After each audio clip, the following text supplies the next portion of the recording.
प्यारे बच्चों, सभी को सुप्रभात। Good morning. सभी का कक्षा तीसरी की हिंदी क्लास में स्वागत है।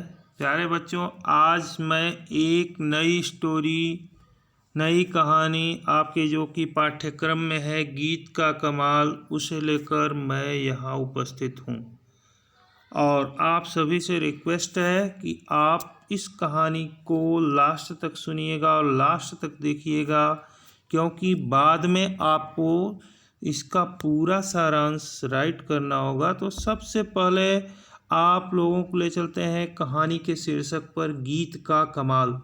कहानी बड़ी ही रुचिकर है।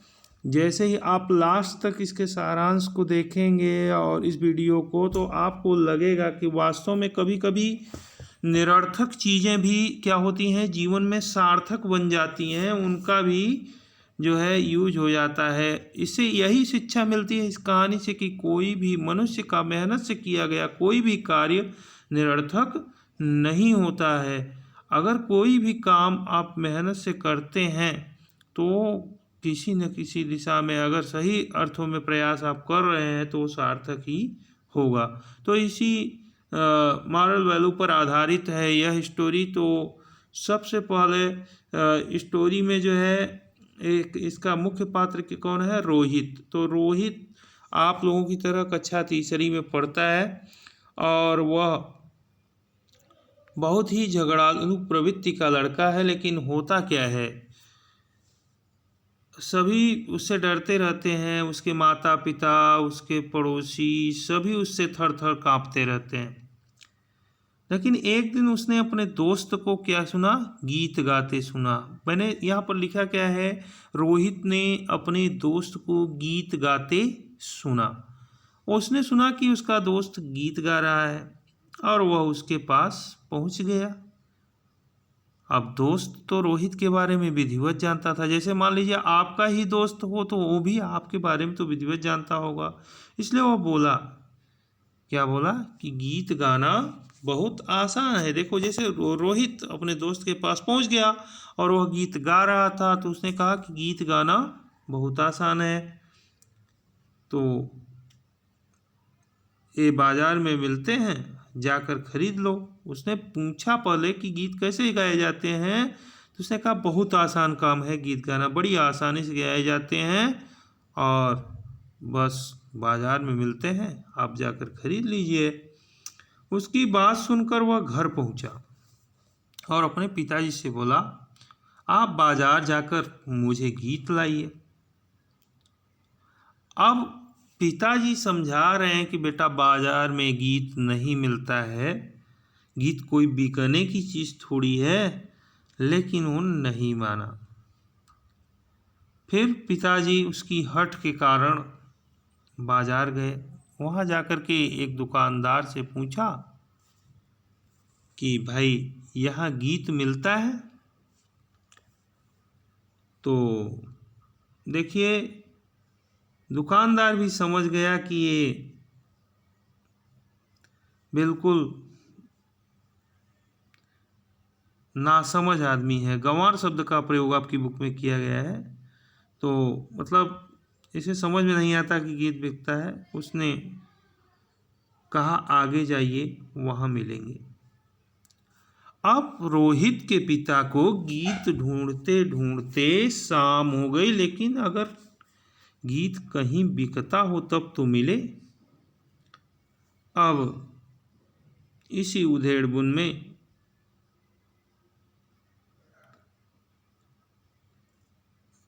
क्या हुआ, वे चले जा रहे थे।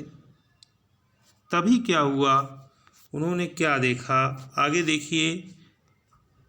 उन्होंने एक चूहे को देखा। चूहा क्या कर रहा था? खोद रहा था, बिल खोदने में बिजी था। और उन्हें आवाज़ सुनाई दी, क्या? खर्र खर्र। और रोहित के पिताजी ने एक पंक्ति बना ली, खोदे खर्र खर्र। अब गीत की एक लाइन बन गई। फिर आगे बढ़े रोहित के पिताजी ध्यान दीजिए, अगली लाइन क्या बनी? सर के सर्र सर, सर के सर्र सर। उन्होंने आगे क्या देखा? एक सांप देखा, स्नेक। सांप जानते हैं आप लोग? और सांप क्या कर रहा था? सरक रहा था। उसकी आवाज सुनकर दूसरी पंक्ति बनाई, सर के सर्र सर। आगे चलते हुए फिर उन्होंने क्या देखा? एक खरगोश देखा। खरगोश तो सभी लोग जानते ही होंगे, रैबिट जानते होंगे ना। तो प्यारे बच्चों, जब खरगोश देखा उन्होंने तो पंक्ति बनाई, देखे टगर मगर। वो इधर उधर देख रहा था, इसलिए उन्होंने पंक्ति क्या बनाई गीत की अगली? देखे टगर मगर। अब जैसे ही वो आगे बढ़े, उन्होंने क्या देखा? एक हिरन छलांग लगाकर भाग गया। अब उनके दिमाग में तुरंत आया और एक और नई पंक्ति बन गई, कूदे अलंग फलंग। अब रोहित के पिताजी घर वापस आ गए और उन्होंने रोहित से कहा कि मैं गीत खरीद कर लाया हूँ और गीत की कुल 4 पंक्तियां बनी थी। खोदे खर्र खर्र, सर के सर्र सर, देखे टगर मगर, कूदे अलंग फलंग। अब रोहित को ये समझ में नहीं आया कि ये गीत है कि नहीं। वो सोचा वास्तव में ये गीत है, तो उसने भी आधी रात को पड़ोसियों को प्रभावित करने के लिए गीत गाना चालू कर दिया। अब संयोग की बात है, उसी दिन चोरों ने उसके घर में चोरी करने के लिए सेंध लगाई। सेंध लगाना समझ रहे हैं ना? मतलब कि घर के पीछे दीवार में या कहीं, मतलब कि जिस साइड से न निकलते हो उधर से बड़ा सा होल करके चोर घुस आए। अब चोरों ने जब खोदना शुरू किया तो उसने गाना शुरू किया, खोदे खर्र खर्र। चोरों ने समझा कि वह उन्हें देख रहा है। अब वो चुपचाप खिसकने लगे। तब फिर अगली लाइन गाई, सर के सर्र सर। अब क्या था? चोर अब डर कर दरवाजे की तरफ देखने लगे। तो अगली पंक्ति बनी, देखे टगर मगर। अब देखिए, इस तरह से रोहित बिल्कुल गीत गाने में मस्त था। अब चोरों को बिल्कुल भरोसा हो गया कि वह सब कुछ जानता है। इसी समय उसने आखिरी पंक्ति गाई, कूदे अलग फलग।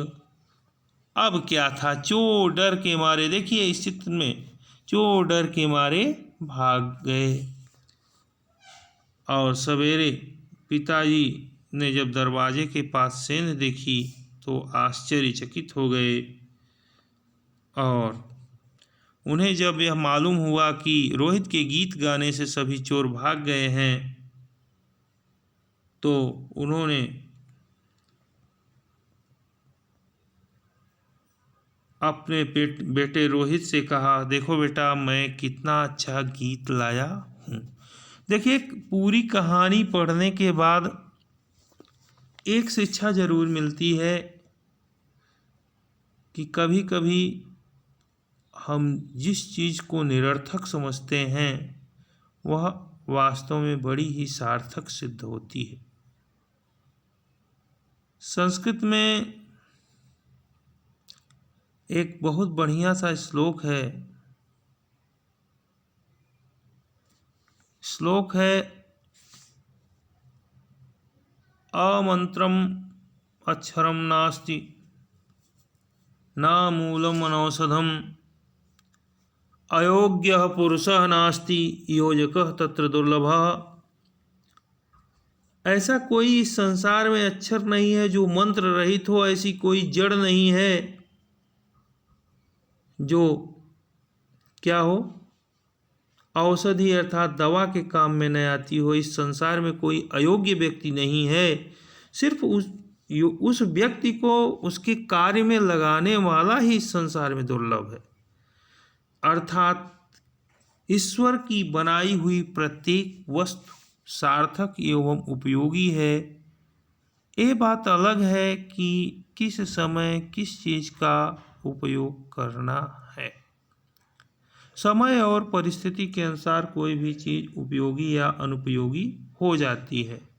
तो किसी भी व्यक्ति को अयोग्य नहीं समझना चाहिए। पहली चीज़, रोहित को सब लोग बेकार समझते थे, लेकिन रोहित के जरिए ही रात को चोर भाग गए, इसलिए रोहित की भी इस कहानी में उपयोगिता बता दी। दूसरी चीज़, कभी कभी जो हम निरर्थक बातें बोलते हैं वो भी सार्थक अर्थों में प्रयुक्त हो सकती हैं, सही अर्थों में उनका यूज हो सकता है। तो कोई भी चीज़ निरर्थक नहीं होती है, बस समय और परिस्थिति के अनुसार हर बात का, हर वस्तु का, हर व्यक्ति का अपना अपना महत्व होता है। तो इस कहानी में आज यहीं तक, आगे फिर मिलेंगे। तो प्लीज़ एक बार फिर आपसे रिक्वेस्ट है कि हमारे चैनल को सब्सक्राइब करिएगा और वीडियो को लाइक करिएगा और नोटिफिकेशन बेल को ज़रूर दबाइएगा, जिससे नया वीडियो आपको मिल सके। Thank you very much for watching this video.